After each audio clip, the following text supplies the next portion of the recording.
Boa tarde. Em nome da Mandala, quero agradecer a todos que nos assistem, aproveitando para convidá-los a enviarem perguntas pelo chat ao longo do bate-papo. A curadoria das perguntas será feita pelo Vitor Cremasco, sócio da Mandala. Hoje, nosso convidado é uma equação rara e, para nossa sorte. Digo isso porque ele combina com excelência duas vocações das mais importantes em qualquer momento, mas principalmente nesses que a gente está vivendo agora. Algo raro e digno de ser destacado. Recebemos hoje o Dr. Paulo Chapchap. De um lado, médico, doutor em clínica cirúrgica pela USP, uma das maiores autoridades no mundo em transplante de fígado, com destaque para transplante pediátrico e entre vivos, com um dos índices mais altos de sobrevida. De outro, líder na área de saúde, diretor-geral do Sírio-Libanês, um dos maiores hospitais da América Latina, e mais recentemente escolhido como principal responsável pela administração da maior doação filantrópica da história do Brasil, de R$1 bilhão, feita pelo Itaú por meio do Fundo Todos pela Saúde. Conhecer o Paulo é se perguntar como duas dimensões tão demandantes podem coexistir com tanta impecabilidade e sem abalar em nada, nunca, sua postura das mais conscientes, mais centradas, respeitosas e humanas que eu já pude conhecer. Parafraseando Oswaldo Montenegro, metade do Paulo é inspiração e a outra metade também. Bem-vindo, Paulo. Obrigado pela generosidade do seu tempo. A gente sabe que o tempo é escasso e a gente está muito feliz de poder trocar umas ideias com você hoje à tarde. Obrigado pelo convite, Lourenço. Isso tudo que o Lourenço falou é muito mais fruto da amizade do que dos fatos, mas, em todo caso, estou à disposição de vocês. Obrigado, Paulo. Eu queria começar perguntando como é que você está. Como é que está a sua família, seus pais, seus filhos, sua esposa, diante dessa pandemia? Eles estão bem, eles estão protegidos, né? Para os que não conhecem, eu tenho meu pai tem 93 anos, minha mãe 90. Meu pai faz diálise 4 vezes por semana lá no Sírio-Libanês, vai dirigindo, volta dirigindo. Óbvio que de vez em quando eu ando com ele para ver se ele pode continuar dirigindo, mas ele está muito bem e está fazendo isso que todos nós estamos fazendo, tendo consciência do risco que nós estamos correndo, nós e aquelas pessoas que a gente ama.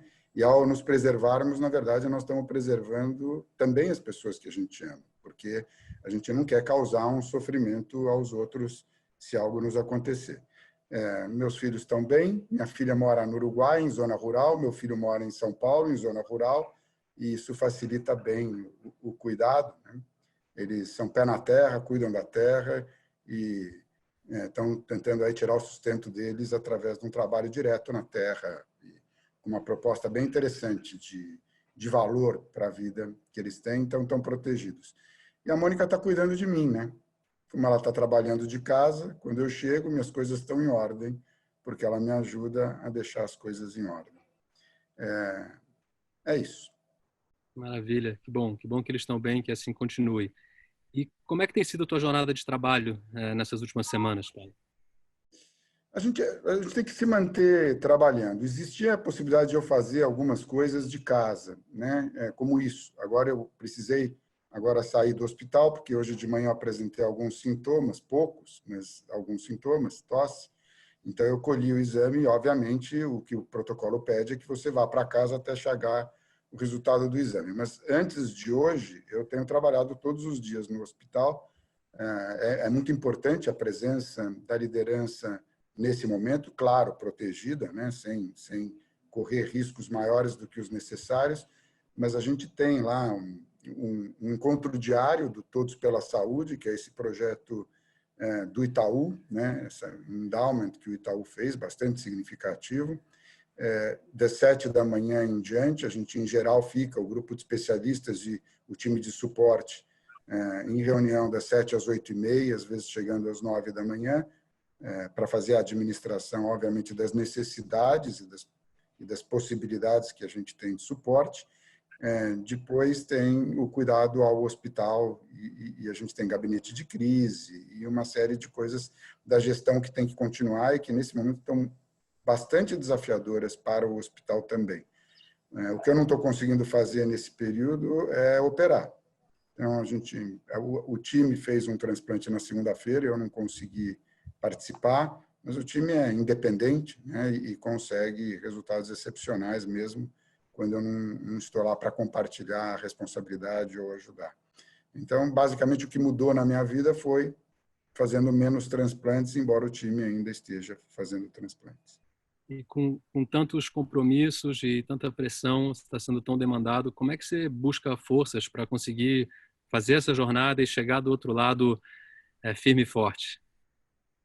Eu acho que cuidar da saúde, né, Lourenço, como você faz também, né, saber que o corpo tem que estar em ordem, né, comer adequadamente nos horários corretos, não abusar daquelas coisas que fazem mal para o organismo e que são gostosas, né, mas tentar não abusar e aí fazer esporte, né? Eu tenho tentado manter a minha atividade esportiva para cuidar. Eu sou grupo de risco, né? Eu tenho 65 anos, então e quanto melhor a gente estiver do ponto de vista físico e emocional, espiritual, melhor a gente vai enfrentar o desafio que tem aí pela frente, inclusive o da doença. Então, nos mantermos em boa forma física também é importante para o caso de nós sermos contaminados, reagirmos com mais reserva. Reserva pulmonar, reserva cardíaca, massa muscular, tudo isso é importante se a doença nos atingir de uma forma grave. Para a tranquilidade de todos, a grande maioria dos casos não são graves, né? A gente fica sabendo dos casos graves, é natural, ainda mais quando são pessoas públicas. A gente perdeu aí ontem o Aldir Blanc, né, que é um dos maiores poetas do Brasil, né, de todos os tempos. Então, isso fica público e as pessoas sofrem muito, e realmente o desafio é grande. A gente vê cidades, né, inteiras em estado de calamidade, em que as pessoas, com tanto medo de irem aos hospitais, estão morrendo em casa, como é o caso de Manaus, né? E a gente entende esse medo. Quer dizer, gostaria que não fosse assim, mas dá para entender, né? Você entra num hospital, nunca pode receber uma visita e depois não volta, ou volta num caixão, né? Então, eu até entendo o temor que as pessoas têm. A gente tem que dar uma resposta melhor para esse medo, esse pânico que as pessoas estão tendo. Mas estou me cuidando e estou cuidando das pessoas que eu consigo cuidar, ampliando o espectro do cuidado para além da pequena família, dos amigos, e tentando cuidar das pessoas que nem nos conhecem. E essa é uma forma de você agir agora, coletivo, né? Cuidando das pessoas que nem sabem que estão sendo cuidadas por você. É importante fazer isso. E Paulo, está ficando claro que essa pandemia ela veio para acelerar a mudança em vários aspectos da vida em sociedade. Mas falando pessoalmente, o que você percebe que tem mudado em você diante dessa pandemia? Eu tenho ficado mais feliz com a consciência coletiva, eu diria. Eu vejo, por exemplo, o ato desse endowment e de outras grandes corporações que tiveram a consciência da necessidade de participar desse esforço e tomaram decisões importantes. As pessoas com quem eu passei a conviver mais estreitamente, o grupo de especialistas que eu convidei para me ajudar, né, ou para, na verdade, assumir a responsabilidade, não me ajudar, mas assumir a responsabilidade da análise situacional que a gente vive, como alocar esses recursos, e essa convivência diária com seres humanos extraordinários, são mesmo o Gonzalo Vecina, o professor Eugênio Vilaça, o Maurício Sesquim e o Drauzio. Drauzio é uma figura ímpar na sensibilidade para a necessidade coletiva, né? É um ser humano super especial como esses outros, o Maurício Sesquim, o Sidney Kleiner, e depois toda a equipe de suporte. Alguns você conhece, que não saem do meu lado, o Fábio Gregory, né? A Vânia Bezerra, o Rafael Saad, quer dizer, o Elfani. É um grupo de pessoas com um altíssimo compromisso público, um enorme desprendimento em relação aos seus interesses particulares, né? Desprendimento em relação a qualquer vaidade nesse processo. Eu estou aprendendo muito e estou vendo que as pessoas parece que se prepararam, um número grande de pessoas, parece que elas se prepararam a vida toda para liderar numa situação como essa. É muito interessante de ver que tinha um potencial ainda não expresso e numa situação de crise como essa, as pessoas se agigantam no seu desprendimento e na sua dedicação e no seu entusiasmo. Quando eu digo, por exemplo, não vamos fazer reunião sábado e domingo, tem um protesto. Como? Vamos continuar. E eu acho isso muito significativo, e não só desse grupo, obviamente, a gente está vendo isso acontecer em todo lugar. Então, a gente acha que tem um despertar de uma consciência coletiva, de um enxergar o outro diferente de nós, mais vulnerável. A gente vive uma situação de grande apartamento, separação das classes sociais, que agora, obviamente, não pode continuar, né? O símbolo da desigualdade, né? E acho que a gente tem aí a oportunidade de fazer um resgate importante da consciência coletiva e da nossa responsabilidade coletiva. É justamente dessa questão que eu queria te sondar agora na sequência. Qual é o estado da saúde da nação hoje?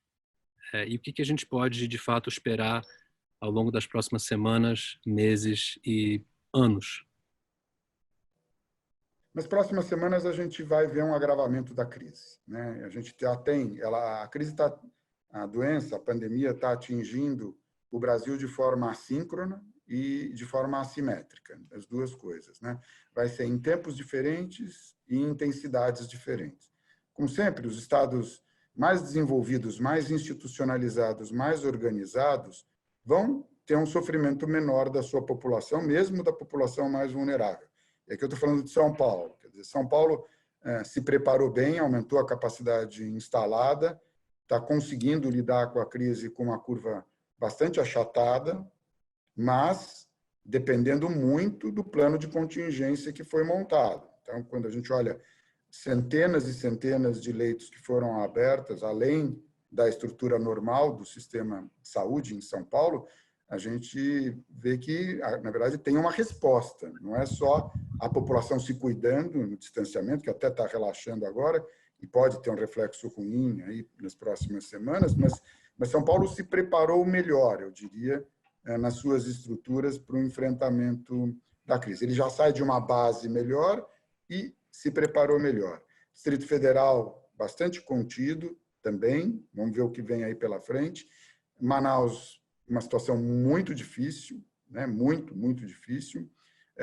Fortaleza chegando numa situação muito difícil também. Recife um pouco mais atrás, mas pode ser que venha uma situação difícil. Então, tem uma assimetria aí no país de capacidade de resposta e de sofrimento que está acontecendo. E aí, nessa situação, é preciso que alguns acorram em socorro dos outros, porque nós vivemos aí num país só, né? E nós temos que ter essa capacidade de fazer migrar as nossas competências em termos de pessoas, equipamentos de proteção individual e infraestrutura, para que uns socorram os outros nesse exercício de solidariedade.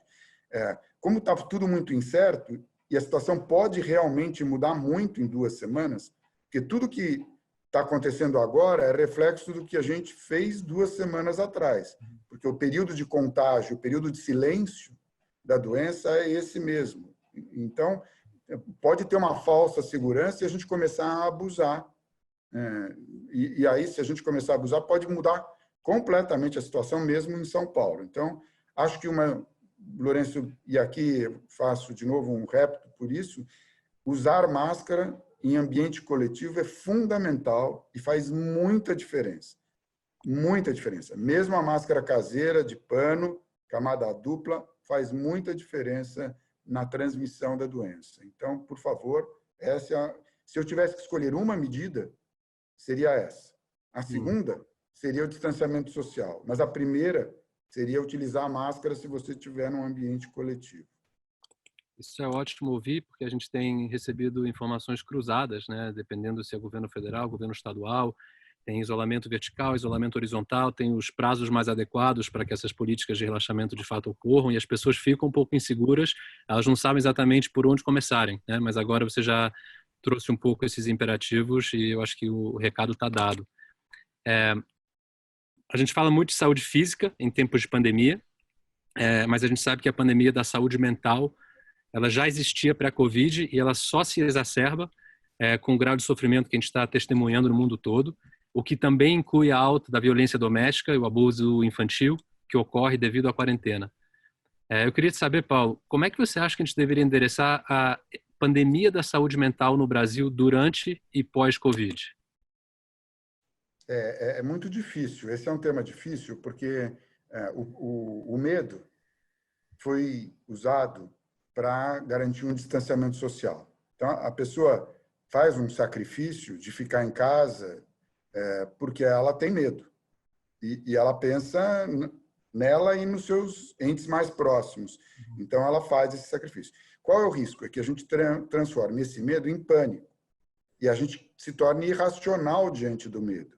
Em vez de a gente reconhecer o medo na sua dimensão exata, a gente pode exagerar isso e ir para uma situação de pânico que, obviamente, leva a um desequilíbrio mental, em cima de uma situação anterior de sofrimento da sociedade brasileira em particular, porque a gente vive uma crise econômica muito prolongada. Então, a gente tem um alto índice de desemprego e o que dificulta a sustentabilidade das famílias e que gera violência, porque a pessoa sai do normal dela, do estado de bem-estar, vai para um estado de insegurança, e aí ela reage a isso da forma que ela consegue, e muitas vezes ela reage com depressão, mas às vezes com agressão. A gente sabe que isso pode acontecer. Não tem uma resposta fácil para essa questão que você colocou. Eu acho que a gente precisa não apavorar, então, de novo, permitir algumas atividades com proteção, e a gente não vai conseguir viver em isolamento total durante um tempo muito prolongado. O ser humano não consegue fazer isso, né? A gente não foi feito para isso. A gente estava aqui conversando um pouco antes, quer dizer, a falta enorme que nos faz o abraço, o beijo, né? Então, a gente precisa relaxar algumas coisas com segurança, é o que eu chamo do retorno inteligente às atividades, medindo se a gente está fazendo certo, para aliviar um pouco a tensão e a agressão. De novo, Lourenço, não tem resposta fácil, mas, em geral, a gente sai melhor disso quando a gente sai junto, e a gente não sai sozinho. Então, solidariedade, e não solidariedade no sentimento, na empatia, mas solidariedade na ação, que é bem diferente, ela é absolutamente necessária agora. Perfeito. Vamos falar um pouquinho sobre o SUS. Se você quiser responder essa pergunta no contexto do endowment do Itaú, para quem não sabe, o Itaú criou um endowment, um fundo filantrópico, acabou sendo a maior doação filantrópica na história do país, de R$1 bilhão, e o Paulo foi apontado como o principal responsável pela administração desse fundo. Então, Paulo, o que a crise atual está revelando sobre o SUS que a gente não sabia antes? E o que vai precisar mudar definitivamente no sistema depois da gente atravessar essa crise? Bom, a primeira coisa que eu tenho para dizer é, ainda bem que a gente tem o SUS. Ainda bem que a gente tem um sistema que a gente chama único de saúde, mas que enxerga o Brasil como um todo, tem uma capacidade de organização no nível federal, estadual e municipal. Eles se encontram regularmente e conversam sobre a saúde pública. Eles têm dados sobre a estrutura da saúde pública, a infraestrutura como um todo, as carências e as ociosidades, que agora estão se movendo rapidamente, porque a gente está fazendo grandes adaptações de contingência, é obrigado a fazer, mas ainda bem que a gente tem uma visão global de país com direito universal de acesso à saúde, porque isso mitiga um pouco a crise do sistema de saúde como um todo. Então, esse é o aspecto positivo do Sistema Único de Saúde. Aspectos negativos. Ele não é uniforme. Então, em algumas localidades, por liderança, por um melhor entendimento, por melhor solicitação da própria população, né? uma população que exige mais, talvez por causa da oportunidade de educação em níveis superiores, e aí isso acontece. Então, a organização exige mais do poder público, e o poder público se organizou melhor e tinha uma estrutura de base mais organizada.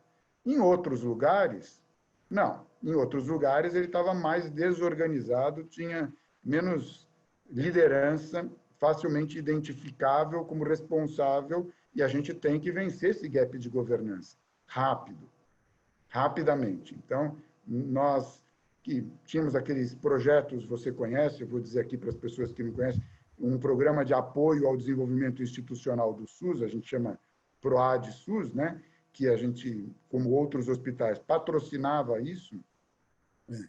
No Brasil inteiro, através de vários projetos, muitas vezes não tinha a consciência da necessidade de apoio nessas localidades. E agora a gente está vendo isso também, às vezes. As nossas equipes aí do Todos pela Saúde chegam para organizar o fluxo de dados, a capacidade analítica, criar os dashboards e as curvas de tendência para os governos estaduais, e muitas vezes eles se recusam. Não, a gente não precisa, aqui não precisa. E precisa. Então, é muito assimétrico. O país é muito desigual também na sua capacidade de governança. E o SUS também. O SUS local varia muito de localidade para localidade, e a gente vai ter que aprender a fazer melhor no meio da crise. Mas vai ficar um legado.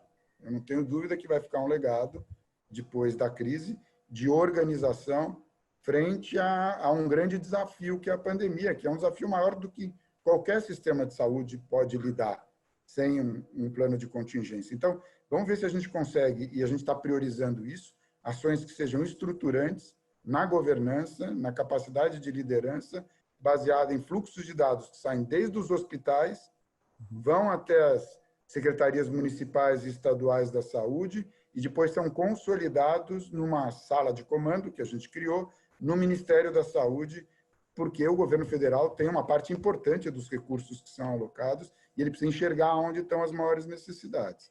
Então, eu diria que o SUS tem aspectos bastante positivos, mas tem grandes vulnerabilidades que a gente tem que atender aí durante a pandemia e depois da pandemia. Perfeito. Agora vamos filosofar um pouquinho, porque eu sei que você gosta disso.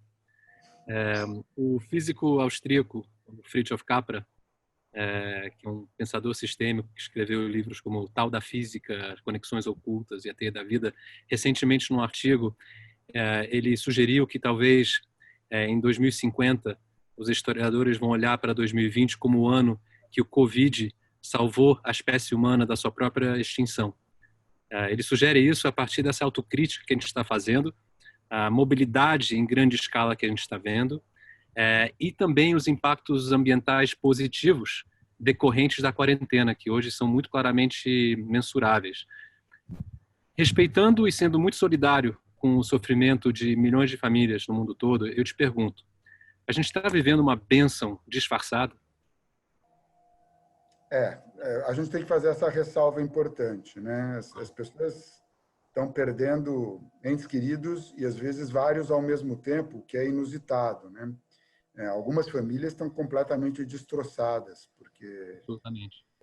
Então, dizer que há males que vêm para bem aqui, eu faria essa ressalva muito importante, né? Porque nós somos responsáveis pelo nosso futuro do planeta, mas pelo nosso presente também, e a gente tem que ter uma atuação importante aqui.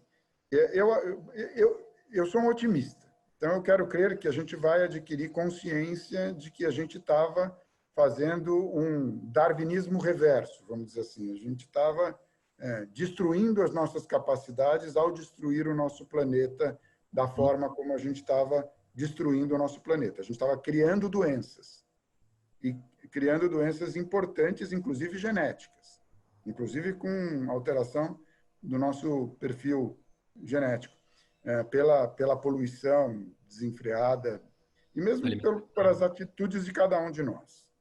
E a gente precisa dizer, né? Não dá para apontar o dedo para o outro. Quer dizer, nós também estávamos agindo de uma forma muito pouco solidária, né? Eu acho, como humanidade, né? E agora, algumas coisas muito ruins afloram.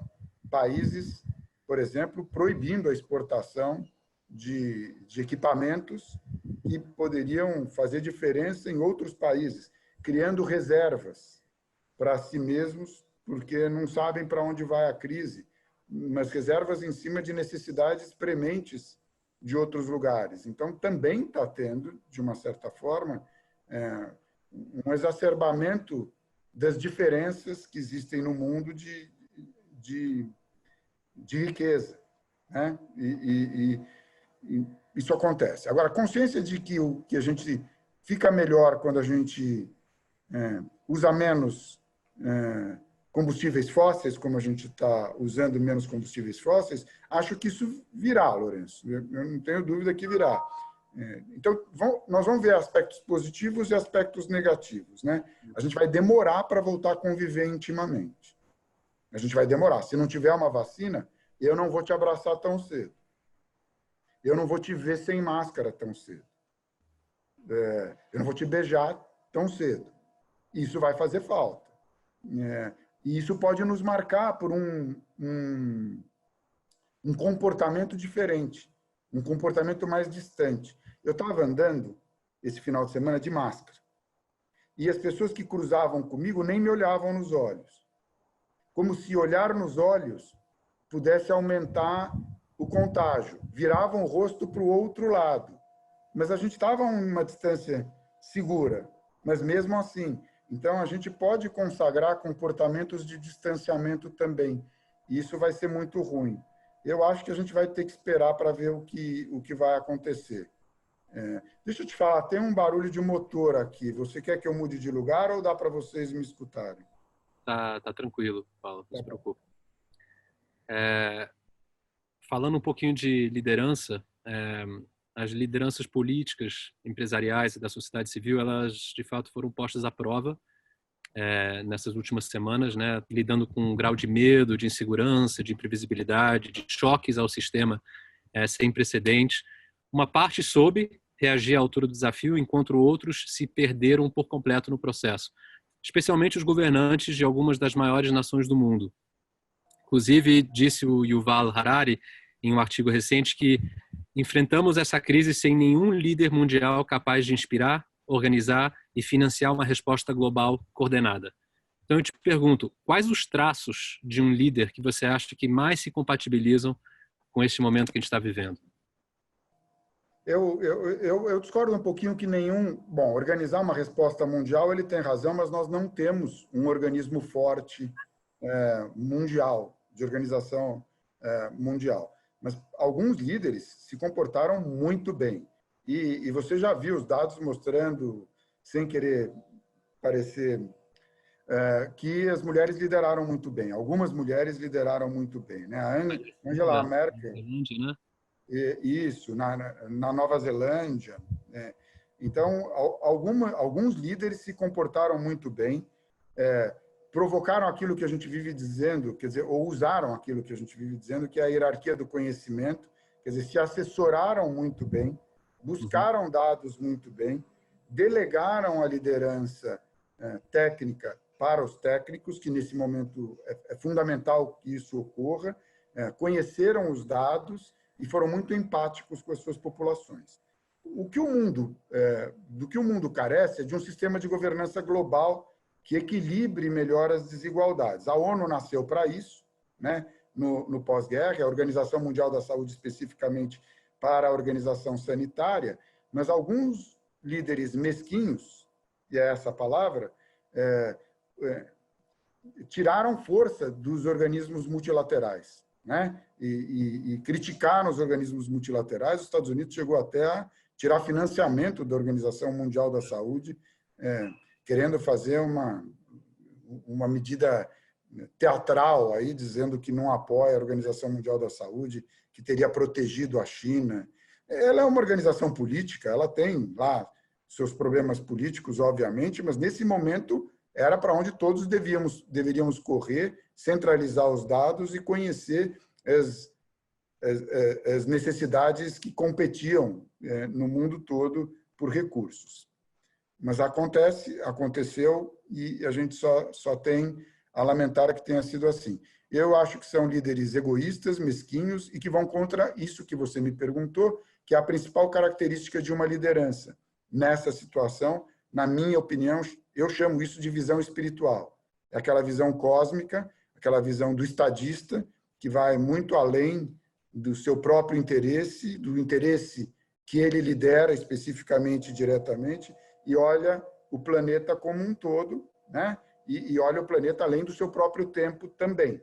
Então, além das suas particularidades, sua responsabilidade específica da liderança naquele momento, e olha para o planeta como um todo. A gente perdeu esta oportunidade, eu acho que como humanidade, de enxergar alguém falando em termos planetários. Eu não nego que a tua responsabilidade primeira é com a tua nação, aquela que você lidera, existem fronteiras, e essa é a primeira responsabilidade. Mas eu acho que nós vamos conseguir construir ociosidades assíncronas, né, em tempos diferentes, e vamos ver se alguém se levanta.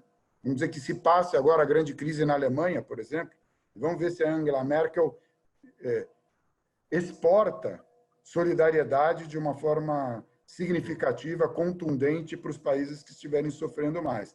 Ainda existe essa oportunidade, a partir da China, a partir da Alemanha, existiria a partir dos Estados Unidos, se a gente estivesse lidando com uma liderança diferente, que acreditasse mais no soft do que no hard power, né? Mas parece que lá a gente não tem isso, e nem a consciência da população como um todo de que isso é importante para a própria nação americana, né? E pelo visto, os Estados Unidos se tornou uma referência hegemônica, né, para o nosso governo federal. Inclusive, tem uma boa parte da população brasileira e uma enormidade de autoridades pelo mundo afora que acreditam que o governo federal, de fato, pisou na bola sucessivamente na contenção da crise, né? Essa visão, ela é justa? E, caso positivo, qual é a natureza da conta que o povo brasileiro terá que pagar pela dita incompetência? Eu acho que existe uma incompetência, existe uma negação, né? E isso vai fazer as pessoas pagarem com vidas e com muito sofrimento, eu não tenho dúvida. E aí tem um problema. Será que as pessoas terão consciência de quão negativa é uma liderança que prega contra a saúde? Porque o que a gente está falando é pregar contra a saúde, né? Eu acho que é de responsabilidade do governo federal mitigar o impacto econômico dessa crise, e ele é o único que pode fazer isso. O governo federal pode emitir dívida. Ele pode emitir dívida. Ele pode angariar recursos que atendam aos mais vulneráveis. Isso poderia ser um projeto de distribuição de renda potentíssimo e amplamente justificável no Brasil, para lidar com essa circunstância do sofrimento humano. É transferir ativamente renda para a população mais vulnerável em enormes quantidades, para usar durante a crise e durante o período de recessão econômica que certamente seguirá a crise. E buscar esses recursos depois naqueles que têm mais. E isso é possível fazer e é uma oportunidade. Esta é a oportunidade da crise, na minha opinião. Fazer um amplo resgate social da população brasileira mais vulnerável de uma forma estruturada. Eu não vi isso acontecer ainda. Eu não vi isso acontecer ainda. Acho que não tem essa empatia com a população brasileira como um todo, infelizmente.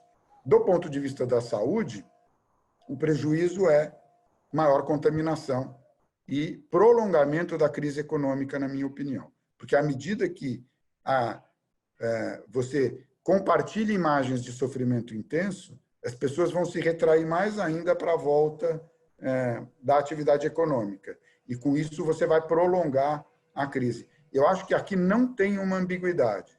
Foi criada uma ambiguidade artificialmente entre problema econômico e problema sanitário. Eles estão absolutamente juntos aqui. Absolutamente juntos. Se você não conseguir lidar com o problema sanitário, o problema econômico vai ser mais grave e não menos grave. Então, se você diminuir o distanciamento social, se você aumentar a contaminação, se você aumentar a calamidade sanitária do país, nós teremos uma crise econômica mais prolongada e mais profunda.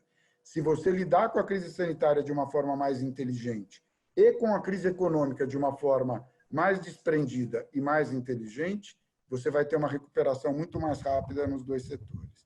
Essa é a minha opinião. O problema é que talvez a população como um todo não tenha essa consciência, porque tem uma certa um certo conformismo com a situação, no estilo da frase: ah, chegou a hora, todo mundo tem a sua hora, estava escrito, Deus não quis, Deus levou os melhores primeiro. Quer dizer, essas crenças populares podem levar aqui a gente não responsabilize adequadamente os líderes que estão agindo mal durante o período da pandemia. E nós temos que explicitar isso publicamente cada vez mais, porque a gente tem essa responsabilidade de aperfeiçoar nossa capacidade de escolher nossas lideranças. Perfeito.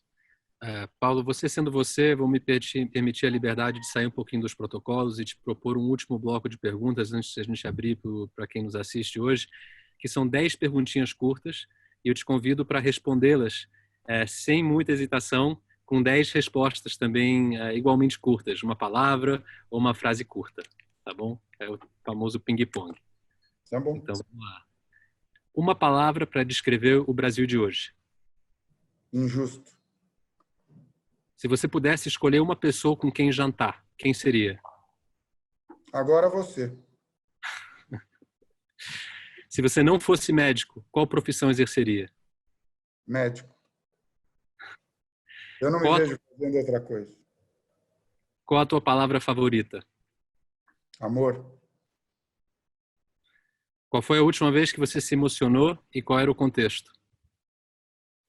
Eu tenho me emocionado muito todos os dias, porque eu estou convivendo com o sofrimento. As imagens têm trazido lágrimas aos meus olhos, diariamente. O que te dá esperança? Solidariedade, o exercício da solidariedade. O que tira teu sono? Sofrimento. Uma palavra para descrever a atuação dos profissionais de saúde no mundo todo neste momento. É mais do que heróica. Um sentimento seu em relação a tudo que você construiu na sua carreira. Preenchimento. E, por fim, um único pedido para os cidadãos nesse momento, qual seria? Cuidem-se. O sofrimento de um faz sofrer todos os outros. Perfeito.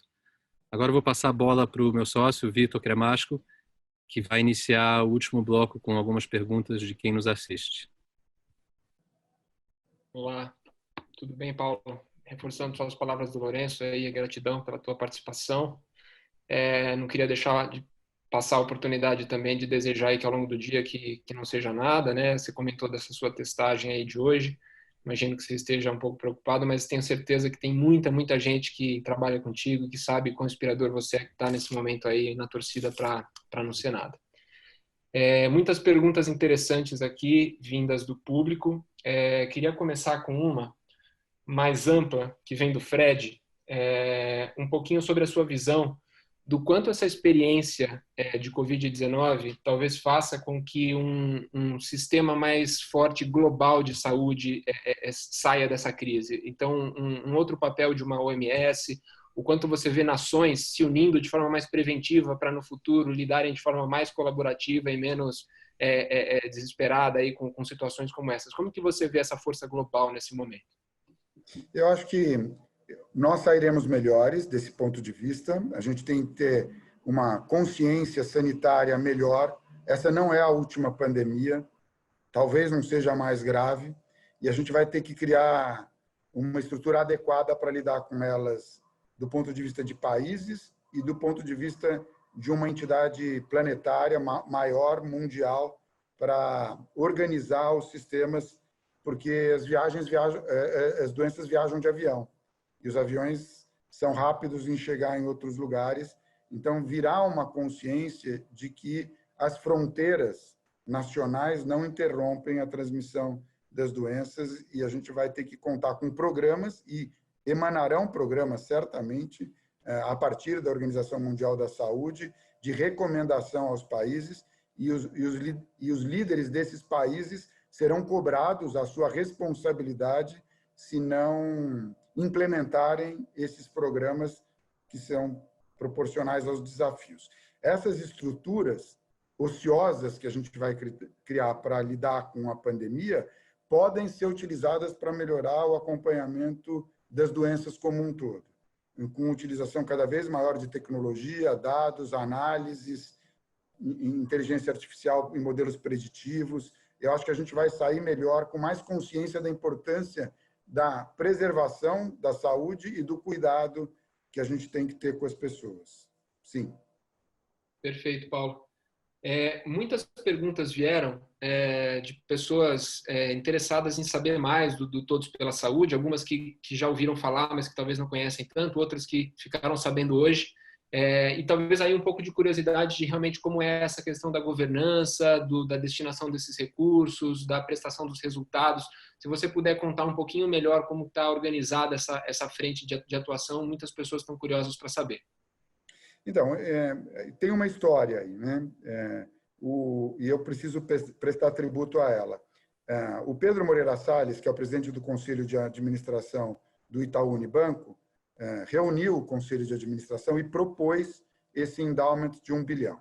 Há que se dizer que o Itaú já tinha destinado, antes do 1 bilhão, cerca de 250 milhões de reais para o enfrentamento da pandemia, com alguma dificuldade. A dificuldade era onde alocar, porque as demandas são tantas que é difícil você priorizar a alocação dos recursos, mesmo recursos de grande vulto.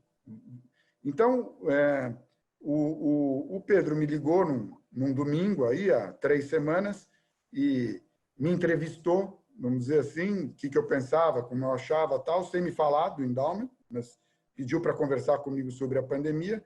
Me ligou um dia na hora do almoço, tal, um domingo, e depois me ligou de novo de noite e disse: eu queria que você liderasse uma iniciativa que vai contar com pelo menos 1 bilhão de reais e que você vai ter autonomia total para fazer a alocação desses recursos, porque a gente quer fazer essa destinação e não entende nada disso. E aí, eu rapidamente, já na segunda ou na terça-feira, montei o grupo de especialistas, gente que eu conheço há muito tempo, que tem um alto compromisso com a saúde pública e alta capacidade de gestão, estudiosos mesmo dos vários aspectos da saúde pública, que entendem disso muito mais profundamente do que eu e com muito mais diversidade do que eu conseguiria alcançar se eu fosse agir com pessoas muito parecidas comigo, né? Se tivesse um time muito homogêneo. E esse time desafia as possibilidades todos os dias. Como é que a gente fez? A gente primeiro estabeleceu 4 grandes pilares em que a gente achava que a atuação seria necessária de todos os entes, não só nós. A primeira era informar, porque a capacidade da população cuidar dela mesma é o maior, na minha opinião, é o maior determinante de como a gente vai, o grau de sofrimento que a pandemia vai causar. Então, informar é fundamental. A segunda era proteger. Proteger os profissionais da área da saúde, mas proteger a todos, o máximo possível, com todas as ferramentas de proteção que a gente pudesse trazer. A palavra para isso é prevenção, né? O proteger vem aí. A terceira era cuidar. Então, todas as coisas, equipamento de proteção individual, telemedicina, teleorientação, todas as coisas, ventiladores, mais leitos de UTI, todas as coisas dentro do campo de cuidar daquele que ficou doente, apesar do informar e do proteger. E a última era o retomar. Por que a gente pôs o retomar as atividades sociais e econômicas? Por que a gente colocou logo no começo isso, quando a gente nem sabia qual ia ser o comportamento?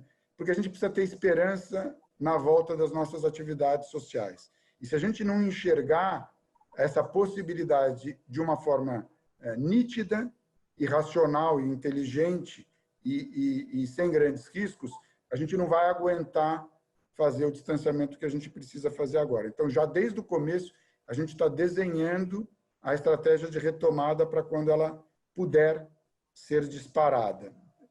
Dentro disso, tem vários planos de ação, dentro das 4 dimensões. E quando a gente recebe um pedido de apoio, a gente olha para o frame em que a gente decidiu fazer o apoio. É claro que, vez por outra, é raro, mas aparece uma coisa que a gente não tinha pensado, e aí, especificamente naquele setor, e eu vou trazer um dos projetos, o Rotary tem um projeto extraordinário de apoio aos asilos das pessoas idosas, que é aonde a pandemia atua de forma mais grave.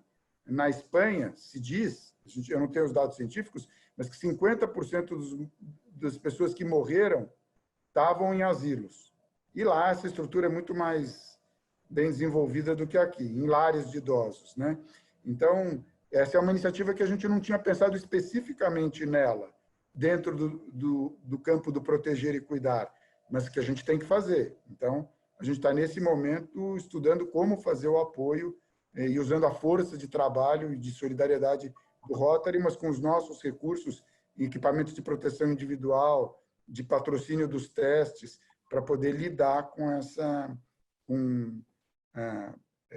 esse enorme risco que as pessoas que estão em ambientes de idosos coletivos, dormindo no mesmo quarto, vão ter.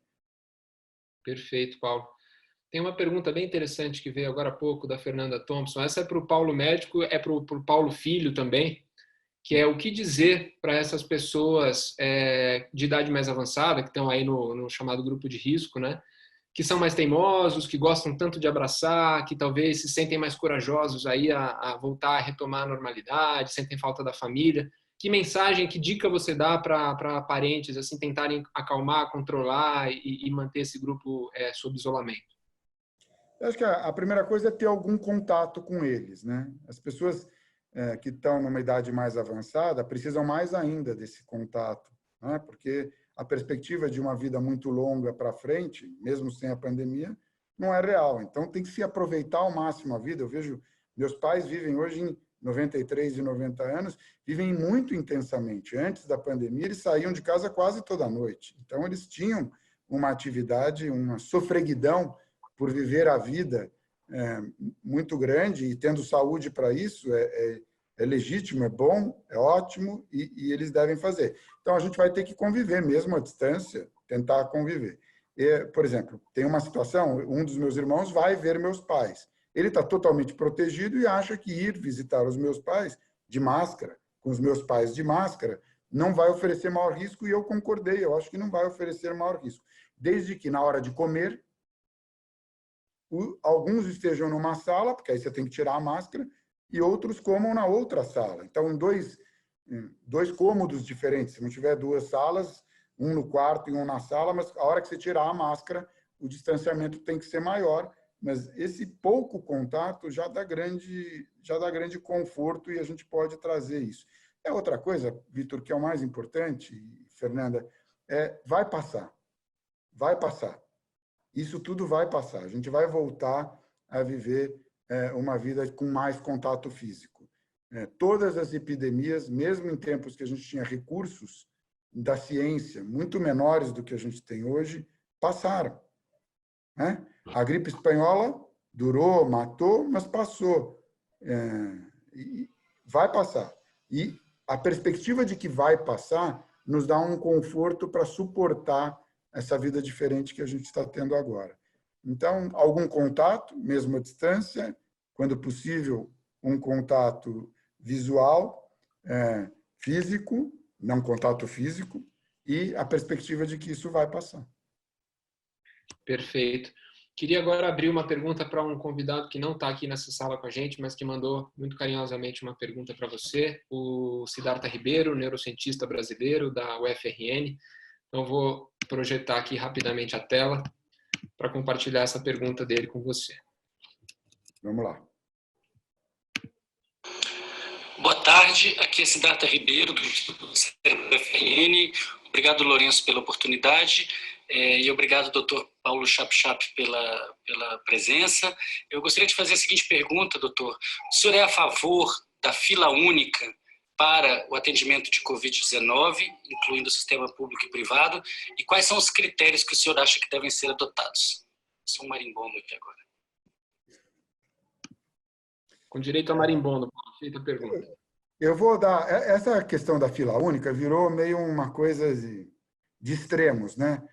Alguns... Teve até debate na Folha de São Paulo, a Lígia Bahia falando a favor e o Henrique Neves falando contra, E eu vou dar uma resposta, acho que mais qualificada do que ser favor ou ser contra, se o Siddhartha me permite.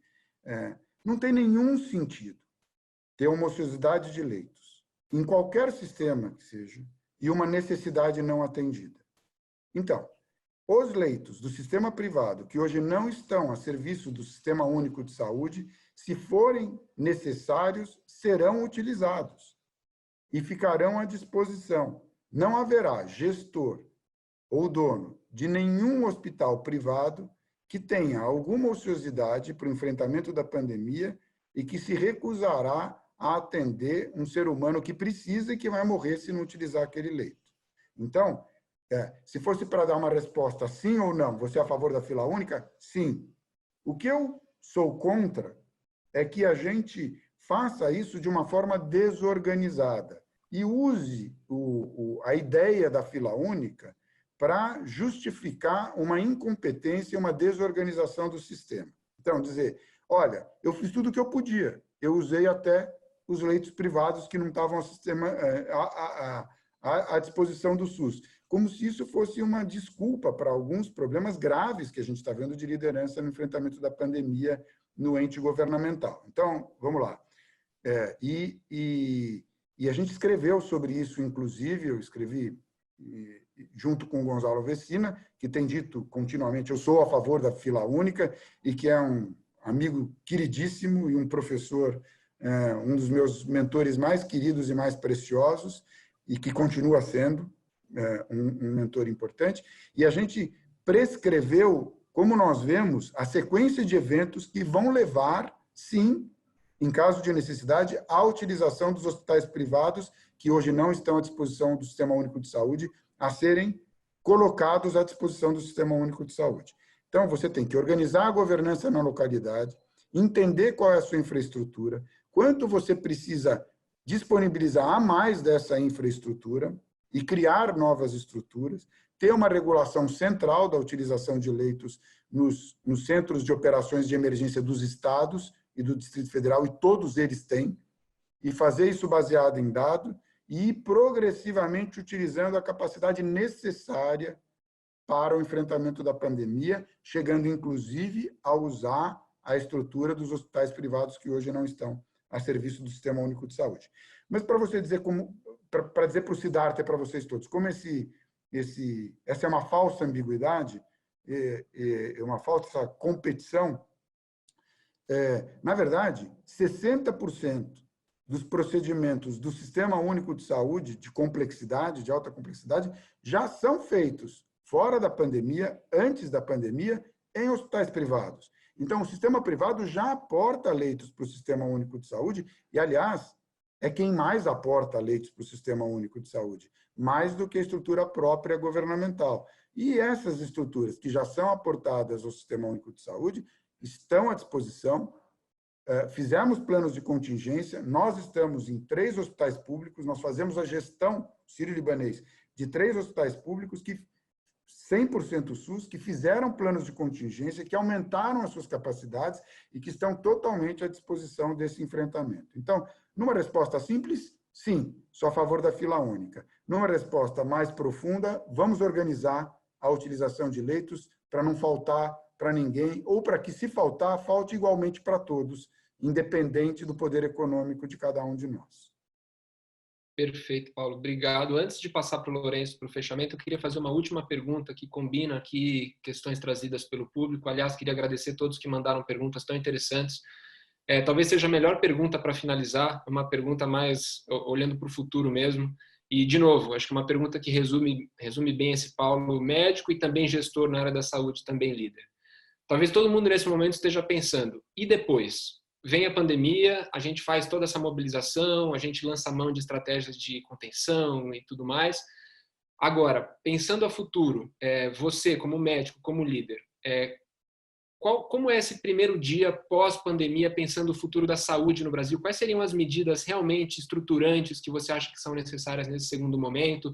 Desde que para uma doação privada dessa relevância não seja um episódio pontual, mas que alianças sociais, que um papel do governo, de forma mais sistêmica, realmente promova a saúde no Brasil para um outro patamar diante dos aprendizados que a gente colheu nesse momento? Como você vê esse futuro?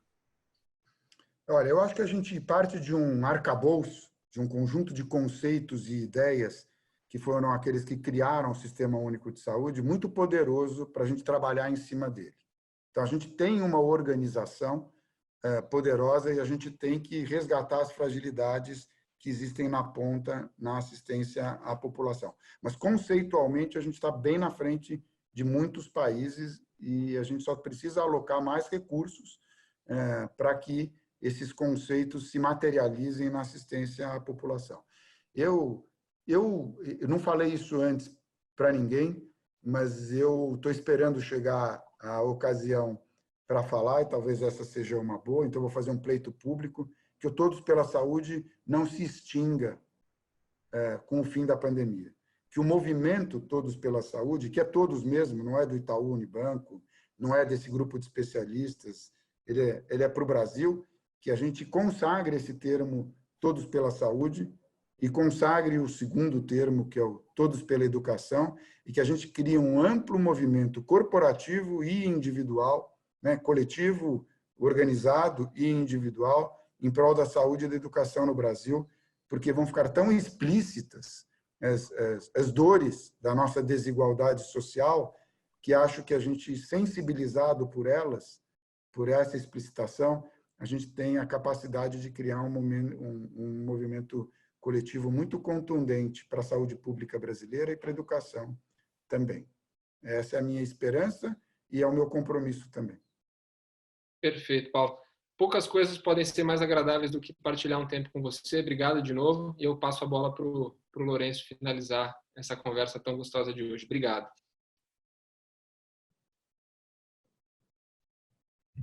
Obrigado, Vitor, aí pela curadoria sempre muito impecável. Ligar meu vídeo aqui. E Paulo, só me resta realmente te agradecer em nome de todos que nos assistem, todos que vão receber a gravação desse live também nos próximos dias, nas próximas semanas, pelo seu tempo, pelas tuas palavras, que sempre muito sábias, e principalmente pelo teu serviço à sociedade brasileira.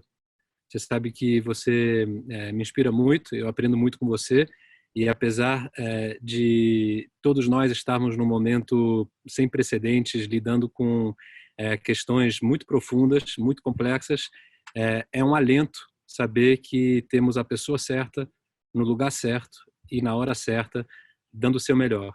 Então, se cuida, sabe que você tem uma torcida gigante por trás de você e do seu lado, para que a gente possa navegar essa crise com sabedoria e sair do outro lado fortalecidos e unidos. Então, obrigado e boa sorte. Tamo junto.